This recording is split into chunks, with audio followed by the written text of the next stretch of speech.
Hey YouTube, Todd T here.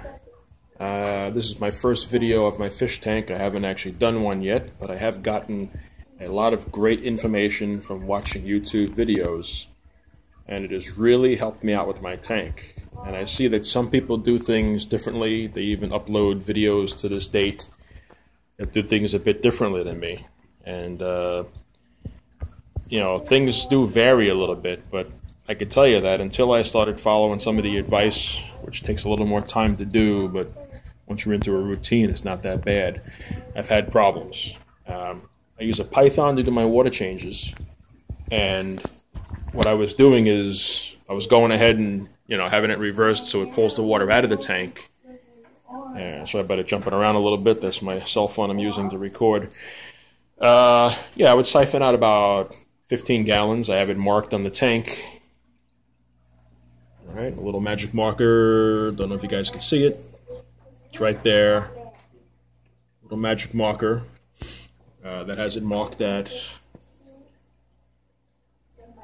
Let's see if I can pick it up here. Yeah, there it is, right in the middle. If you can see it, I have it marked at about 15 gallons.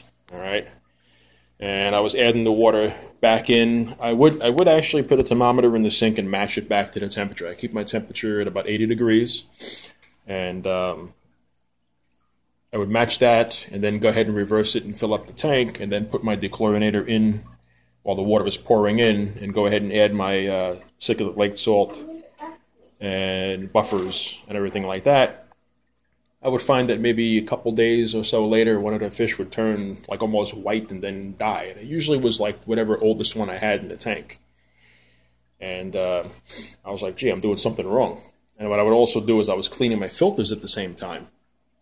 I do clean them in tank water, but what I found is that cleaning them the same day you're doing your water change, it's not a good idea.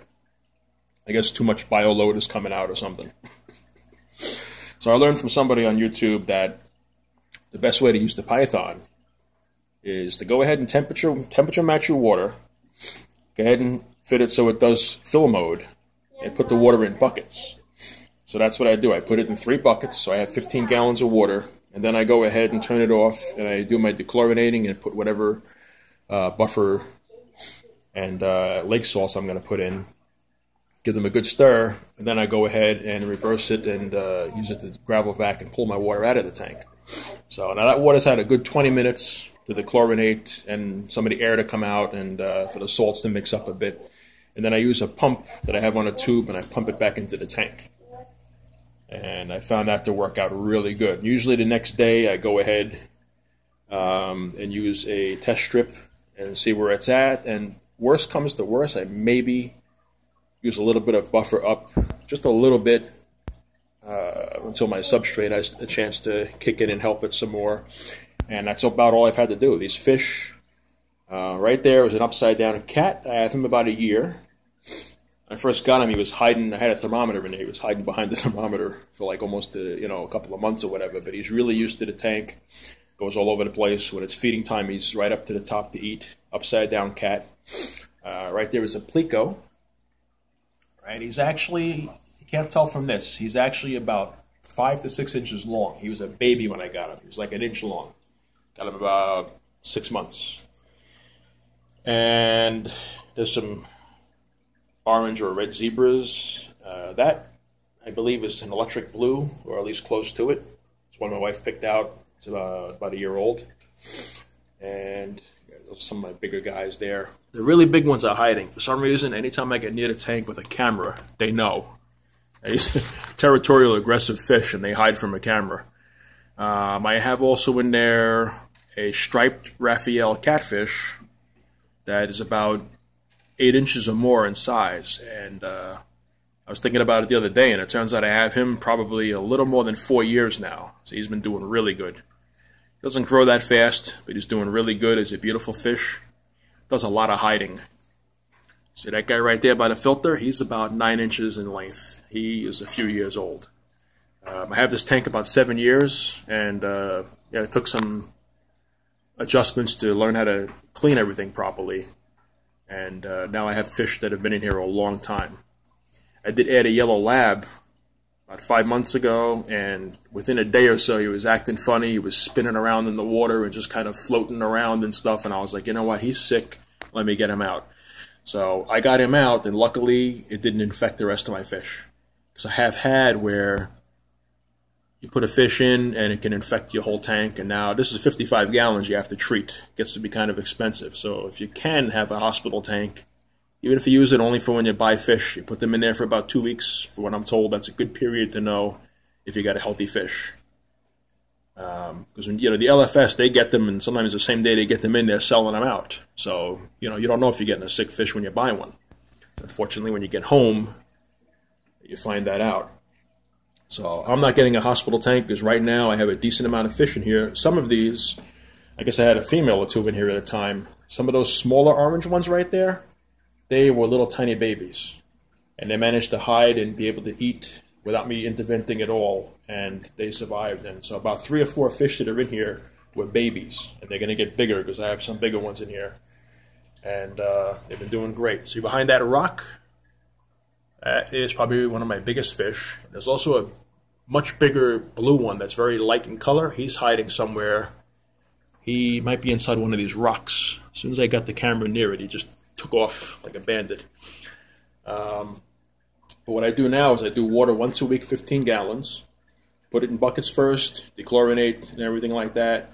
Then gravel vac. And then I go ahead and pump my water back in after I clean everything, the glass and everything like that. Go ahead and gravel vac. Shut my filters off because when the water level gets down to a certain level, they start making all kinds of noise. And then, you know, they're just grinding away, and you don't want to do that to your impellers. But I found that that's the best way for me to do the water. When I pump it back in, it's water that's dechlorinated, a little bit of buffer in it, and the fish seem happier when you replace it. It's like, it's weird. They actually seem more vibrant when you replace the water. And that's once a week. And then what I'll do is, in the middle of the week, so let's say on a Sunday I do the water. Around Wednesday, I will clean one of the filters. And I'll clean it with some tank water. I'll take some tank water out with my pump. Sorry about that.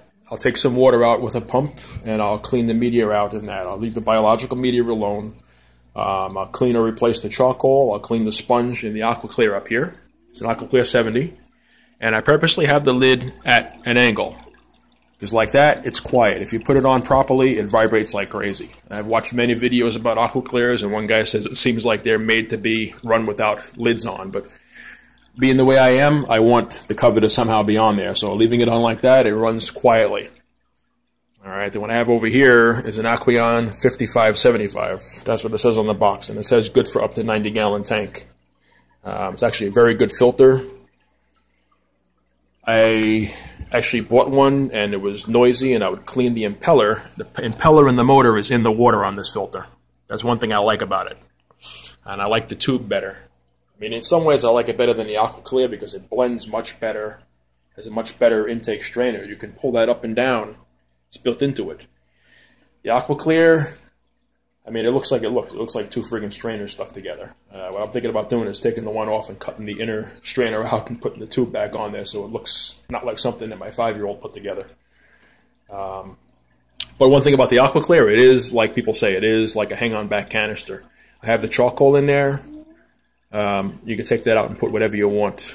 I always recommend using the sponge that it comes with because that's kind of proprietary and it works very good.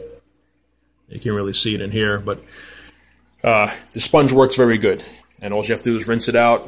If it ever starts to fall apart, you can pick up another one for like $7. It probably lasts more than a year. That's pretty good. So you can take out the charcoal and you can put whatever you want in there.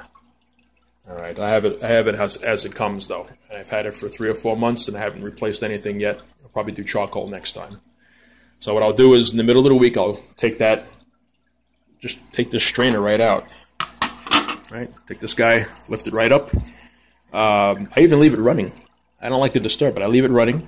Take it out, put it in my bucket, rinse out the sponge and the charcoal. And a lot of black is still coming out of the charcoal, which means that to me it's still good because it gives you a pretty thick bag of charcoal. So I put it back in, and the tank's been fine. Water's pretty clear. That's the other side of my wall. And put it back in, And I haven't had any problem with any algae blooms, not algae blooms, bacteria blooms. That's another thing I was getting before with the method I was using in the past. So by doing the water and putting it into the buckets instead of directly into the tank, and doing the filter, days later instead of the same day, has kept the tank clean, and I haven't gotten bacteria blooms from my tap water. Haven't had any fish deaths or sicknesses. I've had these fish. I haven't bought a new fish in 6-8 months. Like I said, that little blue one right there, that I think is an electric blue, my wife bought that. She decided she liked it. She bought it. The Aqueon 5575, like I said, I had bought one and it was making noise, and I would clean it, then it would quiet down. I called the manufacturer up and they sent me another one. And I don't think it was this quiet at first, but what I was going to do was I was going to go, I was going to go ahead and get 2 AquaClears. And then I said, wait a second, you know what? This thing's running awfully quiet. And it does. It runs quiet when it's running properly. So if you got one that makes an excessive amount of noise you could hear from across the room, probably something wrong with it. I do find that these HOBs have more defects than canisters do. And these are the cartridges. They have these holsters that are supposed to be bioholsters. What I'll probably do, the water is not overflowing into the bypass, even though the filter looks a little bit dirty. I've actually rinsed these 2 times already. These are supposed to be good for a month. What I do and what I've done in the past with these type of pads is you put some tank water from the tank, pump it into a bucket, and you give them a good rinse, rub them with your fingers a little bit. I use gloves, rub them with your fingers a little bit, rinse them a little bit, put them back in, they run good. The water is not going over the top of the filters. The water is going through them still. So even though they're a little brown, you're going to leave them. I just cleaned this filter. Alright, so this filter's good for a while. Next Sunday, I'll do another water change. And maybe a week or so after that, I might go ahead and give these a rinse again in the middle of the week. And then, it keeps everything in harmony like that. This filter does 400 gallons per hour. And this one does, I think, 300 according to AquaClear specs. So that's 700 gallons per hour. And everything I understand says that you want at least 400 to 500 gallons per hour with cichlids. They are kind of messy fish. Now, since I disturbed that filter pad, you can see all kinds of stuff floating around the water. Let's see if I can get in a little closer. Alright, that's for me touching that filter pad. In about an hour, that'll be cleaned up. They'll be perfectly fine. They've been doing great. I have a bubble wand in the back. I have a seashell that also opens up on my air pump. And it works out very good. Some rocks. The substrate is actually Cichlid mix substrate. It's all little crushed shells and stuff like that. And it helps keep the pH and the hardness where it should be. If I use the test strips, it's going to test in the range it should be in. So less chemicals. I had 2 canister filters in the past, and they both leaked on me, so I don't believe in canister filters. They also had lower output. I think one of them had 163 gallons per hour. Not a lot of output. They do have a lot of room for biological filtration, but like I said, I had 2 good quality filters, and they both leaked on me. And I'm in a condo with neighbors underneath me. Not a good thing to have happen. So this is my first video. Any questions, let me know. Like I said, it is the first one that I've done, so I might have left some stuff out. Ask questions, I'll answer them. See you later, guys.